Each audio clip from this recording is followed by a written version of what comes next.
Hello everybody, especially those that are on YouTube or people following my blog. Today I'm going to be going over structures for your garden railroad. And what I have with me today are a few basic things. One of the most common things that people use for their garden railway for structures are birdhouses, such as what I have in my hand here. As you can see, the dogs have chewed it up a bit. There must have been a rat or something in it. It's hollow now, fortunately, but through a little bit of work you can turn it into this nice little structure right here. And this structure doesn't have any windows on it, but as you can see, it's got some steps and a door. On the other side I also have some heavy-duty sandpaper, which once coated with polyurethane will be nice and sealed.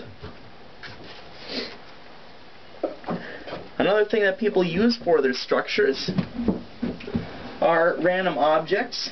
This one I found in a trash pile. I have decided to make this as a lumber storage unit for the sawmill that will be going on the garden railroad. As you can see, I've modified it a little bit. The red parts here are the old parts. I got to clean that up a bit. And the new part here are braces, and the logs will be stored as such, just being put right in there. Another one of these structures that was similar to that, I decided to use as a waiting place for passengers that will be on the railroad. This one has been repainted, and as you can see, looks a bit more red. Now some of you may be wondering how I managed to touch that all up. Well, I used some cheap outdoor spray paint. I'll put some polyurethane on it a little bit later. Also, I have used wood here. Actually, this wood isn't used. This one came from Hobby Shop in Rapid City. And I used a sanding sponge. And what I do with this is I go over and I simply rub it on, and that'll get rid of all the cobwebs and hopefully some of the rough patches. Also, in the way back here, this is really important. You got to have a nice large clamp.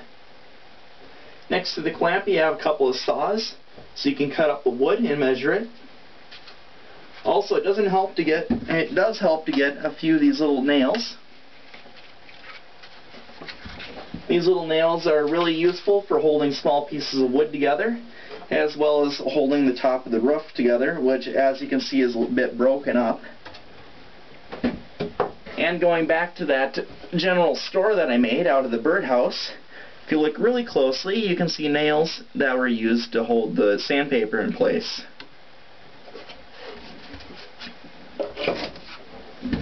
Well, there you have it. That's a basic tutorial on doing structures for your garden railroad. Have a nice day, everybody.